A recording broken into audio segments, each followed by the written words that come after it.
এখানে রাজনীতি চলে বন্দুকের বাসায়, আর নির্বাচন নির্ধারিত হয় গ্যাংদের শক্তিতে। ভারতের বিহার ও ঝাড়খণ্ড, যেখানে কয়লা শুধু জ্বালানি নয় বরং ক্ষমতার উৎস।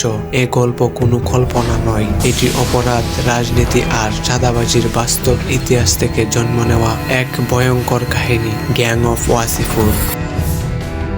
বিহার ও ঝাড়খণ্ড অঞ্চলে কয়লা খনি বহু বছর ধরে ছিল অপরাধীদের নিয়ন্ত্রণে। ঠিকাদার, ব্যবসায়ী, রাজনীতিবিদ সবাইকে দিতে হতো চাঁদা। যে গ্যাং সবচেয়ে শক্তিশালী, নির্বাচনেও তারাই জয়ী। এই বাস্তবতার মাঝেই জন্ম নেয় এক নতুন গ্যাং, যার নেতৃত্ব দেন সর্দার খান। সর্দার খানের উত্থান।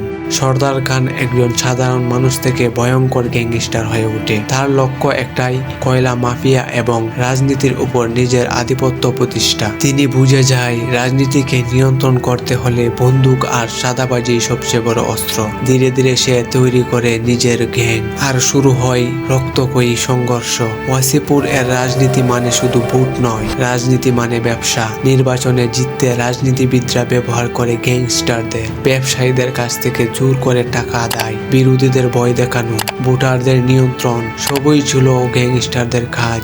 এখানে আইন ছিল দুর্বল, কিন্তু বন্দুক ছিল শক্তিশালী। প্রতিশোধ ও ক্ষমতার লড়াই। সর্দার খানের মৃত্যুর পর শুরু হয় নতুন যুদ্ধ। তার ছেলে ফাইজল খান বাবার অসমাপ্ত লড়াই চালিয়ে যায়, প্রতিশোধ নেয় শত্রুদের বিরুদ্ধে। আপনাদের জ্ঞাতার্থে কয়েকটি অতিরিক্ত তথ্য দেই। সিনেমাটি ঝাড়খণ্ডের ধানবাদ এলাকা আসল কয়লা মাফিয়া এবং গ্যাং ওয়ারের উপর ভিত্তি করে তৈরি। ফয়জল খান চরিত্রটি ফাহিম খান নামক একজন বাস্তব গ্যাংস্টারের উপর ভিত্তি করে তৈরি, যিনি আজও জেলে বন্দী আছেন। বলা হয়েছে সিনেমাটি নাকি ৮০% ঘটনাই নাকি বাস্তব থেকে অনুপ্রাণিত। মুক্তির সময় সিনেমাটি অনেক বিতর্কের মুখে পড়ে, এমনকি মুসলিম সম্প্রদায়কে নৈতিবাচক উপস্থাপনের অভিযোগে কাতার ও কুয়েতে এটি নিষিদ্ধ করা হয়। যাই হোক, এইটা আরেকটা বিষয়, এটা না হয় আরেকদিন আলোচনা করব। শেষ কথা হচ্ছে, ক্ষমতার লড়াইয়ে কেউ শেষ পর্যন্ত নিরাপদ থাকে না। এখানে বন্ধুত্ব নেই, আছে শুধু স্বার্থ আর বিশ্বাসঘাতকতা। গ্যাং অফ ওয়াসিপুর শুধু একটি সিনেমা নয়, এটি আমাদের রাজনৈতিক অপরাধ ইতিহাসের প্রতিচ্ছবি।